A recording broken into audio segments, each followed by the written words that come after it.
Hey guys, welcome to my channel. My name is Emil and today I have another fun installation for my 2010 Mazda 6. And what I'm planning to do is to adjust the camber for my back wheels.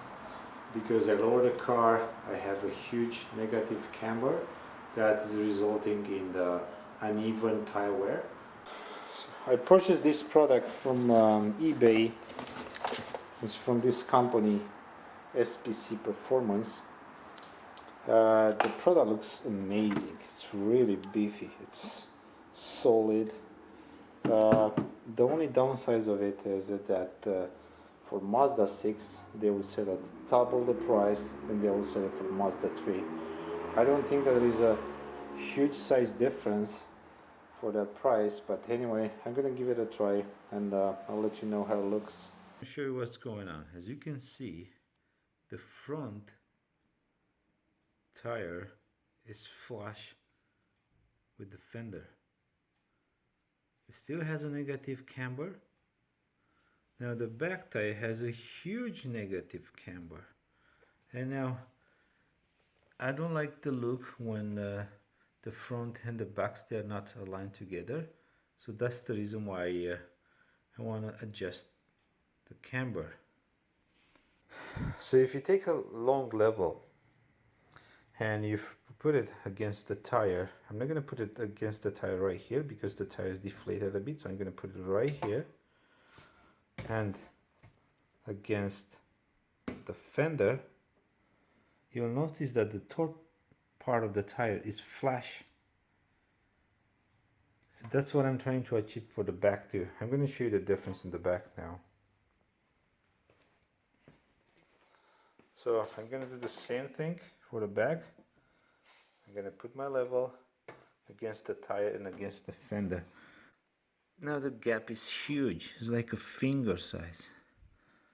I started with the passenger side. I lift up the car, then I remove the back wheel, and these are the screws that have to come out. One, it's right here. This is one, and the other one is all the way in the back. Give it a good grease, and let's give it a try. I'm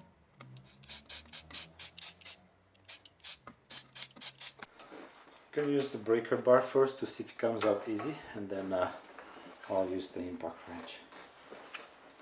Okay, it comes out easy. I got the first bolt out, pretty easy.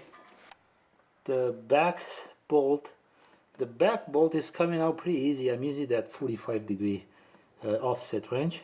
As soon as I untighten the bolt a bit, then I use this impact socket universal joint. This one is like this, and I got it out right away. There you go. I use the factory bolts to adjust the new arm. It's the same length as the factory arm.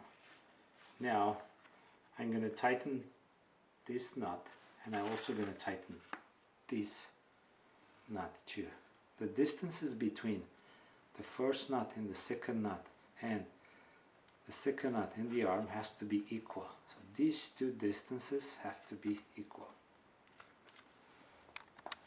In the instructions they are saying that you have to drop the vehicle to its regular height and then to tighten this. Otherwise you're going to put too much pressure on the bushings and you might going to damage it. So I'm going to drop the car without the wheel. I'm just going to drop it down, and then I'm going to tighten my bolts. The only reason why I left that up like this, so I can have access to that bolt in the back. So I don't have much turning in that one, maybe one or two more, and that should be fine.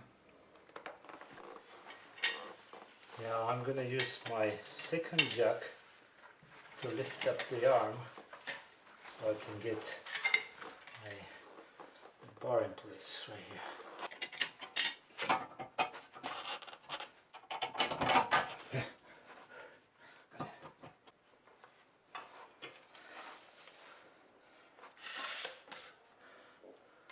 Now I'm going to tighten the back one. Torque specification from 87 to 116.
This is how I'm gonna do my adjustment. I get the car on the ramp. I bought these ramps from Canadian Tire, like 45 bucks on sale. Great. Now I can work under my car. And I'm just gonna verify again to make sure that everything is correct. This is gonna be like 99% accurate. I'm pretty sure, even if it's not flat, but because now I'm taking the measurements in the front and I have the same thing here. Flash fender, upper tire, lower part of the tire. If I go on the back, have the same finger gap. This is going to be 99% accurate. I don't want to go to a shop because I change my tires twice a year. Not willing to pay every time I'm doing this. And I also still want that negative camber, which is in the front, but is minimal. And I just want them to look the same. Okay, I'm going to show you how I did my adjustments. Loose this nut, then loose this nut, and then adjusted this nut counterclockwise. That is going to push your wheel out. Then this one goes against it, and then tie them together. This tighten this one here. That's it. A little bit more. As you can see, it's very nice, flush with the fender, almost parallel with the front ones, the front wheels. And let's see the other side as a comparison. I think that the tire looks way bigger now. It's a white tire, but it's gonna look amazing this way. Now this is my right side. As you can see, what a difference, right? Big gap here, and they're not parallel at all. Let's do the level comparison again. the original. A huge gap in there, finger size gap. And this is the adjusted side. No gap, flush with the fender. Awesome. And if you look from the back, both wheels are parallel.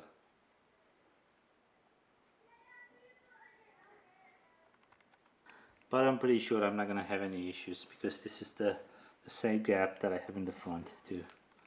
It's great. Awesome.